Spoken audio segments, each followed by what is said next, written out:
hello, and welcome to Zipadee Doo Dah Disney, the podcast where we help you make the most of your Disney vacation using tips from experienced people just like you. So sit tight and let's get started. Welcome to episode 12 of Zipadee Doo Dah Disney. I'm your host, Eric Frenchman, and this episode is titled Rising Up for Rise of the Resistance. Yes, we're going to talk about our recent visit to Galaxy's Edge.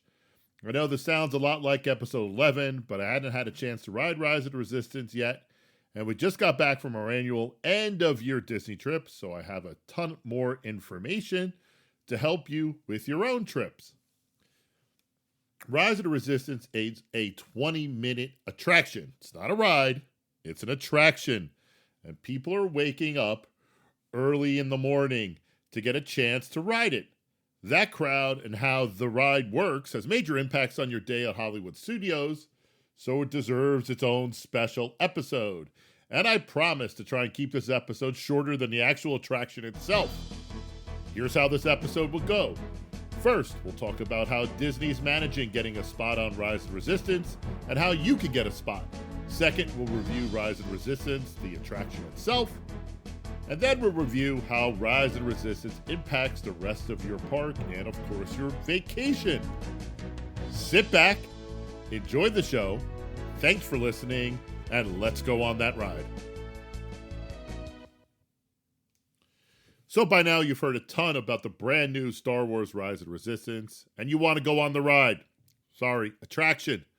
I get it. I wanted to go on it too, and I did. But I had to research how to get on this ride because if you look at all the information on Twitter or what Disney's pushing out or things that you see on Facebook, it makes it seem like people are sleeping out overnight, packing overnight bags and pillows, selling their rights to their firstborn children, building tents, fires, you get it. Good news is you don't have to do any of that because Disney is using a virtual queue. And it's a pretty simple process for getting one. Now, as I record this, it's the middle of January 2020. And this process could change. It could change at a drop of a Mickey hat. But given that there's a new ride coming to Hollywood Studios, the Mickey and Minnie Runaway Train, and it'll be opening in the Chinese Theater, my guess is that Disney will continue to use a virtual queue for the foreseeable future. So I think this podcast and these tips will be useful for quite a while. So how does the virtual queue work, you ask? Well, it's pretty simple. You're trying to get a boarding pass, and here's how that works. First, make sure you've downloaded the official Disney World app and you have a Disney World account. Second, make sure everyone that wants to go on Rise is already in your party. If you're staying at a Disney World resort and or you've already planned out your FastPass reservations, that should already be taken care of. You are making FastPass Plus reservations 30 to 60 days out, aren't you?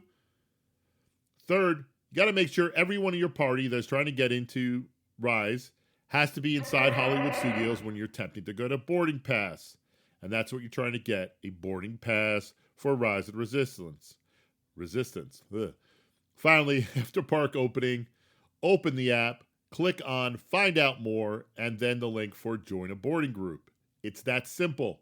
As long as you're in the first 110-ish or so boarding groups, you're going to get on the ride that day. Well, that assumes it doesn't break down. If you have a higher number than that, you are in the backup group, and you most likely will get on Rise of the Resistance if it runs smoothly that day. When your boarding group gets called, you have 2 hours to check in at the ride. Sorry, attraction, and then you're good to go. So how do you make sure you get a boarding pass? Well, listen, young Padawan, and I'm going to tell you. Here's how you get your pass. And we went at the busiest time of year, so it should work for you at other times of the year. And please, please, please remember, you don't need to get there in the early hours to get a boarding pass. You need to be at Disney's Hollywood Studios 30 to 45 minutes before the park opening. That's it. If Hollywood Studios opens at 8 a.m., that means, math scientists, you need to be at the park at 7:15. If Hollywood Studios opens at 6 a.m., like it did for us between December 26th and January 1st, you need to be there. Guess what? Between 5:15 and 5:30 a.m. And since we went, it's the worst week at Disney World. If we did it that week, you could do it too. We woke up at the ungodly hour at 4:45 a.m., grabbed the first bus from the Contemporary Hotel at 5:15, and rolled into Hollywood Studios at 5:35 a.m. or so. Note, when you're planning your day, make sure you check with your hotel to figure out when the first bus leaves. Anyway, we got through security with little issue. We all had bags. And then we scanned in through the park entrance, and we were at line at Starbucks at 5:45 a.m. Disney and its security team were extremely efficient, so you should have no issues getting into the park. However, again, I can't stress it enough. You need to make sure everyone scans in, because if they aren't scanned in, they won't be in your boarding party, which means they're not going to get on the ride. If that happens to you, go find a cast member ASAP. Cast members closest to the park entrance might be mobbed, so walk a little further down Hollywood Boulevard and see if they can help you out over there. Okay, back to the process. While we were in line at Starbucks, because that was the deal I made with everybody, we waited for our phone to display 6 a.m., and then we joined a boarding group. Note, don't expect some big announcement at 6 a.m. or in the park openings, because I don't remember hearing one. Disney, after you hit the app to join a group, they randomly select the boarding group number. So there are no, and I repeat, no advantages to getting to the park super early to get a boarding pass. There might be some advantages to getting there super early to ride other rides in the park, but not Rise of the Resistance. When we tried, we got number 37. That should have meant we were in the first hour or so that the attraction was open. But that's not what happened to us that day. What happened that day was that Rise didn't open on time due to technical issues, and it went about till about 8:15 or so. And we didn't get called until around 10:30 a.m., which made for a very, very, very long and tired morning at Hollywood Studios. But that's how you get a spot. It's simple. Follow the rules, Padawan. If for some reason you're running late, most of the boarding passes are gone by 15 to 20 minutes after park opening. So you got a little slack in that time, not much. You could also always try to get a backup group. Okay? Before we continue, one other subtle point you need to know. If you want to get to Hollywood Studios early so you have a potential for shorter waits for other super popular rides like the Millennium Falcon, Slinky Dog, be my guest, and that's a good strategy if that's what you want to do. But don't get to the park super early because you'll think you'll have a better chance of getting on Rise of the Resistance or getting a boarding pass number, because you won't. So if your strategy is to get there as early as possible, to be at the front of the line when the park opens, if it was me, I couldn't do this, but if it was me, I would head straight to the Millennium Falcon. All right, I'm going to switch up the order on this podcast because I think it flows a little better. I want to discuss how Rise of the Resistance impacts the rest of your day because, well, that's important. First, you need to know how to plan your day based on your boarding pass number. The best piece of advice I can give you is to see a cast member and ask them, based on your number, when do they think you'll get called? If you're in the first 40 or so, you're probably going to get called within the first 2 hours of the park opening. Woohoo! And given that you have 2 hours to get back to your ride when your number is called, you probably aren't going to go leave Hollywood Studios. You're probably going to stay there. If your number is later, you could probably go to a different park, back to your hotel, or somewhere else for breakfast. And based on what I had to say about eating in episode 11, I think you should go elsewhere for breakfast because I don't think the breakfast options at Hollywood Studios are all that good. One other big tip to keep in mind is ride availability, because Rise of the Resistance has been breaking down fairly often, and that can cause delays. When we went, as I mentioned earlier, we got boarding pass 37, and we checked in with a cast member. We were told it was a great number, and we probably shouldn't go elsewhere because we should be in the first hour or 90 minutes. Of course, we were like, awesome, so we stayed.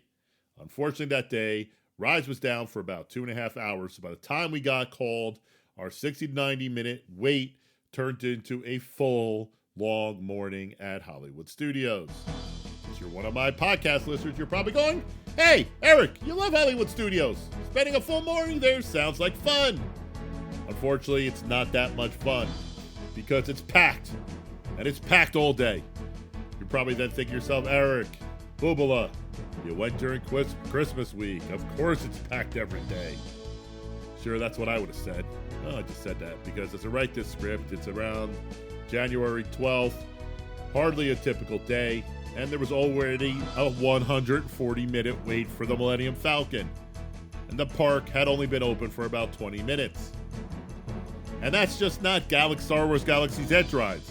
Slinky Dog will have long waits. So will Toy Story Mania, Tower Terror, and of course, Rock and Roll Roller Coaster.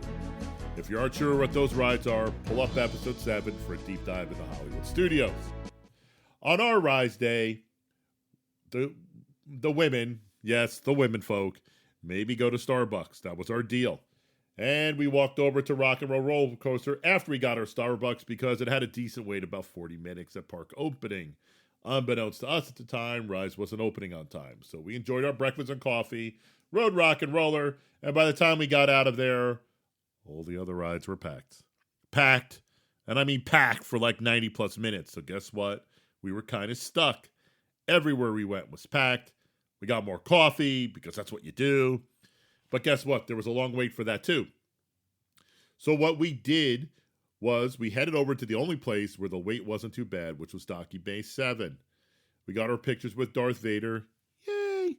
And watched Star Wars documentary. Yay! Before our number got called. Got close. Didn't get called yet. Then we headed over to Galaxy's Edge to do some shopping, and we had a second breakfast at Ronta's Wrap. It was decent, but not great.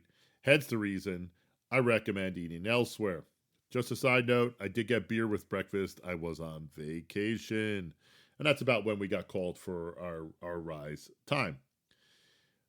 Remember, right now there is nowhere to hide at Hollywood Studios. It's packed all day long. The only time I saw wait times drop was late on New Year's Eve, and even then the Millennium Falcon had an hour wait. I think your best plans for going to Hollywood Studios these days is to go in the morning. Even though I typically don't recommend this, I recommend making your fast passes for the morning. Hopefully that works for your Rise of the Resistance boarding pass time. But even if it doesn't, you still have that 2-hour window. On your ride morning, try to hit at least either the Millennium Falcon and or another Tier 1 Fast Pass ride. You know what the Tier 1 Fast Pass rides are, don't you? So, for example, Rock and Roll Roller Coaster, Slinky Dog, Tower Terror, Toy Story Mania. Because no matter what, whichever Tier 1 ride you don't have, basically whichever Tier 1 ride you don't have a Fast Pass for on your trip. Generally, other than the Brown Derby, I don't like the food options at Hollywood Studios, so I think you should get food elsewhere. A good plan for your day might be wake up and get your Rise boarding pass. Depending on where you are with a number, go wait for the Millennium Falcon and another Tier 1 ride. Go on some of the other Fast Pass ride reservations or whatever else you want to do. Maybe get some lunch. Of course, don't forget about your Rise Pass. But once you get out of Hollywood Studios, don't look back at Hollywood Studios. You're turned to a pillar of salt. Before you leave, try and get another Fast Pass at another park. We canceled our last Fast Pass at Hollywood Studios, which happened to be the Muppets, and we snagged an Exhibition Everest Fast Pass at Animal Kingdom. Woohoo! If your Rise reservation or your Rise boarding time is going to be later in the day, take the Skyliner to Epcot and enjoy lunch, drinking, shopping, and the World Showcase. If you do that, you'll need about 25 minutes each way, and that's awesome, especially if you use the Skyliner, which is your best and most beautiful method for traveling between the two parks these days. So, is Rise of Resistance worth all of this headache? Yes, but I don't recommend doing it more than once in your vacation, unless Hollywood Studios has some decent opening time like 9 a.m. Isn't it the greatest attraction ever? That's what I heard. Maybe. Maybe it's the greatest attraction ever. I think casual Star Wars fans or non-Star Wars fans might vote for Flights of Passage, and Flights definitely has a claim as being the greatest attraction right now. For me, I'm not so sure. The initial wow of riding the Millennium Falcon was better for me because, well, it's the Millennium Falcon. It's awesome. In fact, I rode the Falcon twice in one day, and I wanted to go on it a third time that day, but Lisa didn't want to do it, so I had to wait a couple more days to ride it again. When I got off of Rise, I wanted to go back on again to experience it, but I didn't have the same wow as I did for the Millennium Falcon. I don't think that's that big of a deal. I mean, because to me, it's the Millennium Falcon. However, any Star Wars fan will love this ride, and whether it's better than Flights of Passage or the Millennium Falcon, well, who cares? You shouldn't, because they're all awesome rides. There is one main problem with Rise versus Flights and the Millennium Falcon. Rise does break down a lot because there are tons of animatrons, and that can cause delays, and unfortunately, as well as disappointments. All right, you guys still with me? Here's the third part of today's episode. Rise of the Resistance lasts about 20 minutes. Yes, you heard that right. 20 minutes. And that doesn't include your wait time in the queue, which could add on another 30 minutes. So let me see, 20 plus 30. Oh, so by the time you get back, you're investing close to an hour. So keep that in mind because I didn't notice any places to go potty in those 50 minutes. The ride itself has about 4 distinct parts, and it has an awesome storyline. As I mentioned, there are amazing animatrons, actors, holograms, virtual rides, a trackless ride.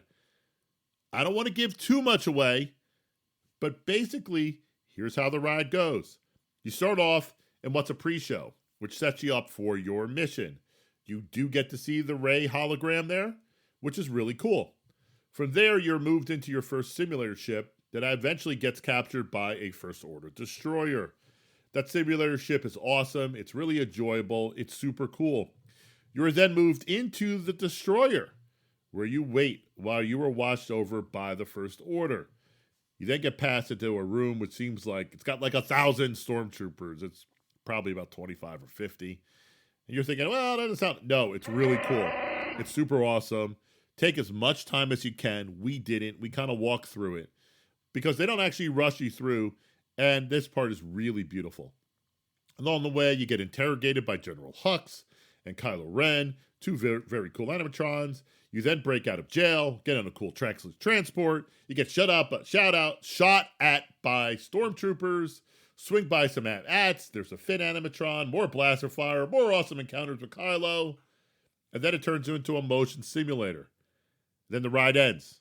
It's 20 minutes of an awesome attraction filled with rides, motion simulators, actors, life-size AT-ATs, animatrons. You get off the ride, you're thrilled. You also might be a little confused because there's so much going on, you can't possibly absorb it. Is it worth waking up at 5 a.m.? Yes. But I wouldn't wake up at that time more than once on your trip because it's 5 a.m. and you're supposed to be on vacation. That's it. That's it for episode 12. You got my foolproof plan for getting on Rise of the Resistance, and you got some other great tips on how to adjust your day at Hollywood Studios. I don't know what I'm doing for episode 13. I'm thinking about talking about the Skyliner, which was awesome. I'm also thinking about doing an episode for taking little kids to Disney World. But that's it. Thanks for listening, and thanks for going on that ride.